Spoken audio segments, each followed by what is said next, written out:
Okay, image, description, what do you see?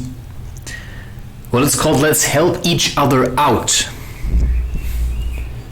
There's an elephant that wishes he could flip the finger, and then there's a dog, which to my perception is female, flipping the finger, and the image then became the title, or had the title, or I titled it, or the title came to me.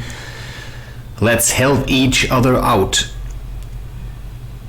Yeah, technically that's the way it should be, right? I mean, you're a man, and then comes a woman, and you should work together to escape some kind of a misery.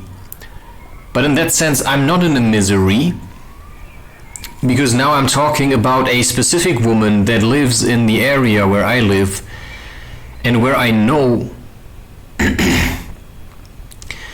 that she's trying to get her hands on me, and I simply refuse. Because to me, she's exactly what I would never want to spend time with anymore. So, yeah, I make art to protect myself from women that only act nice, and once they have you, right, they have no idea what to do with you. And that's a lot of women I have met that think they're super tough, that think they're the beautiful, most beautiful flower in the world, but they just don't realize that to a man like me, no, I don't want, because I can't choose. I don't want a woman where a tree fell on. Right? I don't want a woman that actually hates men, and all she did her entire life was just sleeping around, jumping from penis to penis. Because I'll just be another penis to her, because to her I'm discardable. You know, I wanted a woman that has no other chance. In order to live, she'd need a specific man, because she knows she has potential, she knows she can do certain things, but only if she is able to worship the man. And for that, the man has to be a symbol of strength and stability, and that then could this woman worship, and no other man. So if you always jump ship, I mean, once you meet a woman and you say, okay, that's it, you ask her to marry you, and then that's it. And then you simply have to deal with it, and then you have to adjust to each other, so you become less selfish, so you can bring your children through into adulthood, and then release them into life knowing that you did everything you could in your power to show them how to survive. Right?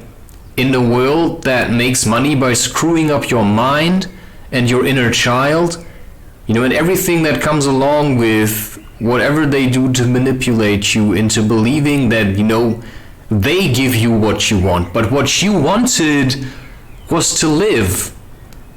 But how is sitting at home watching movies life? You know, that's just a sob story. That's just being sour and depressed and miserable and all that kind of stuff.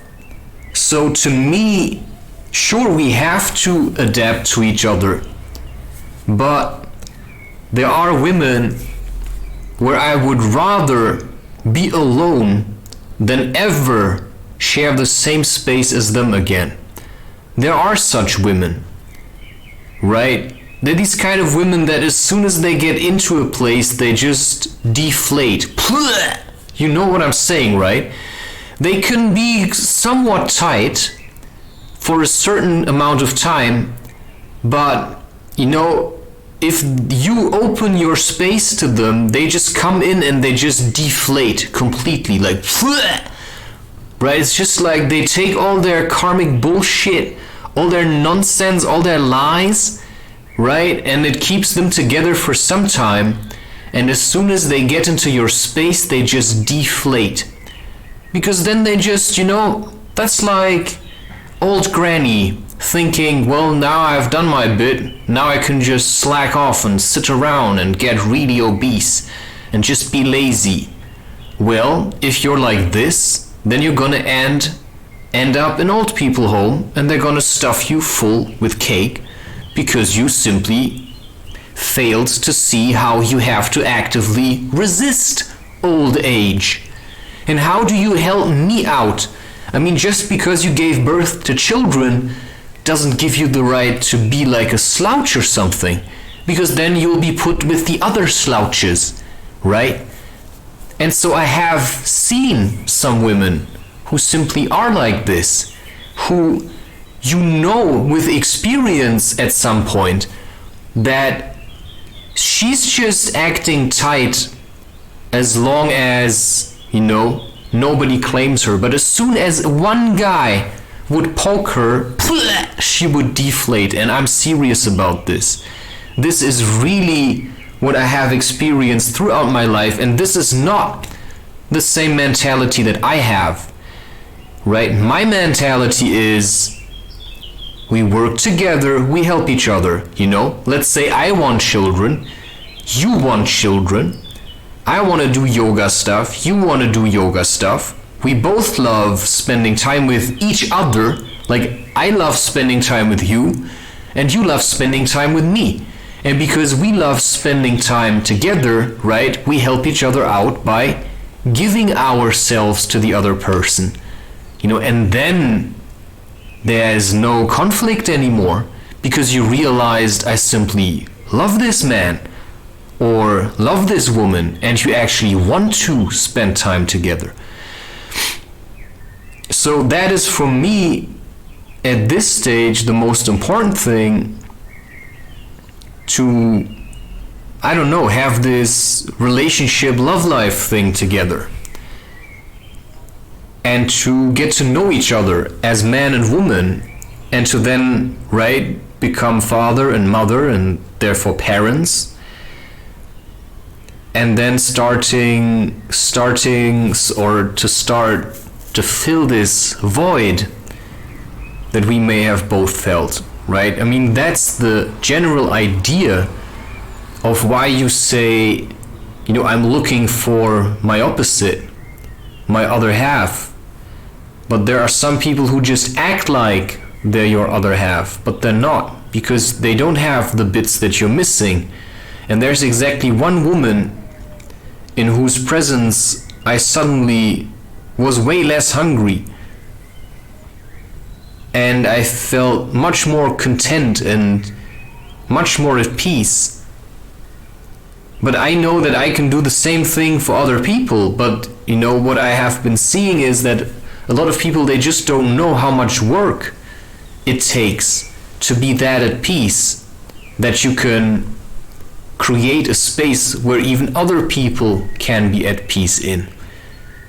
And what I've learned is that if you go to the park or if you go to open spaces and you create such an environment, people just come there.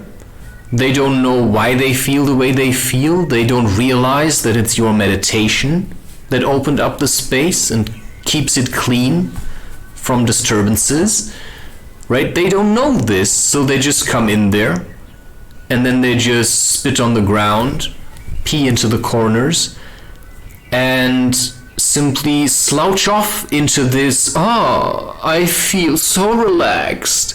With this man, I could relax. And that's just so disgusting. Because if you know your own worth, then you should also know, the people that would never be able to truly appreciate you because they'd think, I'm so awesome and that's why he wants to be with me. But that's not how I see it. I think I'm kind of awesome, but in a sense I don't know that. But in a sense I do. I think I know that the woman I like knows that I'm awesome, and I think she's awesome, but I can't really let her know that because it would get to her head to a certain degree. I know that it is like this. Some people have a hard time to carry the responsibilities that come with receiving a lot of attention.